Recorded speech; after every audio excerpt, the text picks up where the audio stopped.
अस्सलाम वालेकुम पाकिस्तान। हमीद नकीबी आपकी खिदमत में हाजिर है। नाज़रीन, क्या आपने कभी सोचा है अमेरिका ईरान पर मुसलसल बम बरसा रहा है। अमेरिकी त्यारे ईरानी अहदाफ को निशाना बना रहे हैं।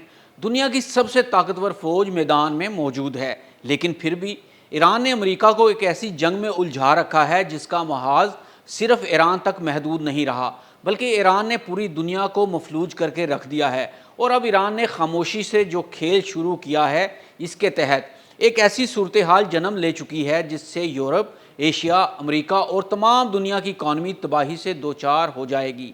अमेरिका खुद इस जंग में बुरी तरह फंस चुका है, क्योंकि ईरान ने जंग को 3 समुद्री दरवाज़ों तक पहुंचा दिया है।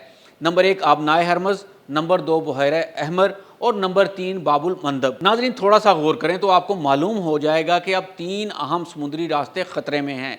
आबनाए हरमज़ वो इलाका है जहाँ से खलीज का तेल गुजरता है। बहर अहमर वो इलाका है जहाँ से सऊदी अरब के तेल की तरसील होती है। बाबुल मंदब वो रास्ता है जहाँ से आलमी शिपिंग भी होती है और सऊदी अरब का कुछ तेल भी गुजरता है। और ईरान ने एक ऐसा खेल खेला है कि सुपर पावर भी काम कर रह गई है। अब असल सवाल ये है, क्या ईरान ने वाकई इन तीनों रास्तों पर कब्जा कर लिया है? क्या ईरान ने इन तीनों रास्तों को बेक वक्त ख़तरे में डालने की सलाहियत पैदा कर ली है? यही इस जंग की असली कहानी है। सबसे पहले आते हैं आबनाए हरमज़ पर।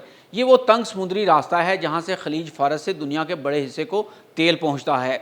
और इस आबनाए के शुमाली किनारे पर ईरान मौजूद है, यानी ईरान के पास यहाँ बराह रास्त जुग्राफियाई फ़ायदा है। ईरान के पास साहिली मिज़ाइल, ड्रोन, बहरी क़ुव्वत और ऐसे हथियार हैं जो इस रास्ते से गुजरने वाले जहाज़ों के लिए ख़तरा बन सकते हैं। इसलिए अगर ईरान आबनाए हरमज़ में दबाव बढ़ाता है, जहाज़ों को रोकता है या इस रास्ते को बंद करने की धमकी देता है, तो इसका असर सिर्फ अमेरिका पर नहीं पड़ता, इसका असर पूरी दुनिया के तेल पर पड़ता है। लेकिन ईरान ने सिर्फ हरमज़ पर इंसार नहीं किया। अब नक्शे को ज़रा जनूब मगरब की तरफ देखिए। वहाँ है यमन, और यमन में हूसी मौजूद हैं और इनके पास मिज़ाइल और ड्रोन की ऐसी सलाहियत मौजूद है जो बहरा अहमर में जहाज़ रानी को ख़तरे में डाल सकती है। ताज़ा तरीन इतलात के मुताबिक हूसियों ने बहरा अहमर में सऊदी तेल बरदार जहाज़ों को निशाना बनाने का दावा किया है और सऊदी शिपिंग के खिलाफ कार्रवाइयों की धमकी दी है। अब ज़रा इसका स्ट्रेटजिक मतलब समझें। अगर आबनाए हरमज़ में कशीदगी बढ़ती है तो सऊदी अरब के लिए बहरा अहमर एक मुतबादिल रास्ता बन सकता है। लेकिन अगर बहरा अहमर और बाबुल मंदब भी ख़तरे में आ जाएं तो फिर सऊदी तेल की तरसील भी दबाव में आ सकती है। आबनाए हरमज़ की बात की जाए तो ईरान का बराह रास्त दबाव बढ़ता है।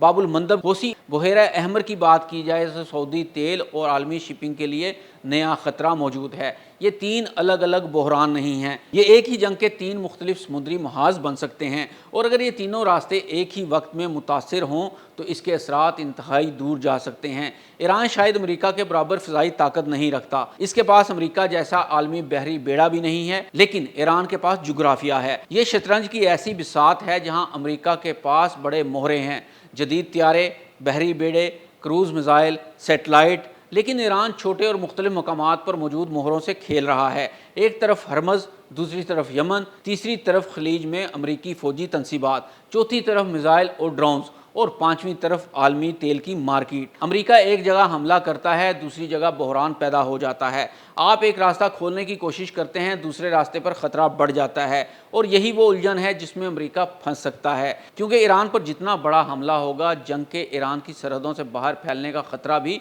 इतना ही बढ़ सकता है। इसलिए आज की जंग का असल सवाल ये नहीं कि अमेरिका के पास कितने तैयारे हैं, असल सवाल ये है अमेरिका एक वक्त में कितने महाज संभाल सकता है। और ईरान का असल सवाल भी ये नहीं कि वो अमेरिका को रवायती जंग में शिकस्त दे सकता है या नहीं। असल सवाल ये है, क्या ईरान अमेरिका को इतना उलझा सकता है कि जंग की कीमत नाकाबिले बर्दाश्त हो जाए। यही वजह है कि मौजूदा जंग को सिर्फ ईरान बमुकाबला अमेरिका कहना शायद काफ़ी नहीं होगा, क्योंकि इस जंग के असरात ईरान की सरहदों से निकल कर आलमी तवानाई और तिजारत तक पहुँच चुके हैं। लेकिन ये जंग अभी ख़त्म नहीं हुई, क्योंकि अमेरिका ईरान पर हमले तो कर रहा है, मगर ईरान ने जंग का दायरा 3 ऐसे समुद्री दरवाज़ों तक पहुँचा दिया है जिससे दुनिया का तेल और तिजारत गुजरती है। अगर आबनाए हरमज़, बहरा अहमर और बाबुल मंदब एक ही वक्त में ख़तरे में आ गए तो सवाल सिर्फ ये नहीं होगा कि ईरान और अमेरिका में कौन जीता, सवाल ये होगा कि क्या पूरी दुनिया इस जंग के मुआशी झटके को बर्दाश्त कर पाएगी। और शायद यही ईरान की सबसे बड़ी स्ट्रेटजिक चाल और कामयाबी है कि उसने अमेरिका को बहुत हद तक उलझा दिया है और उसको बाहर निकलने का रास्ता नज़र नहीं आ रहा, और इस पूरी गेम में पूरी दुनिया की इकॉनमी रुक कर रह गई है। नाज़रीन, हमीद नकीबी को इजाज़त दीजिए। اللہ حافظ.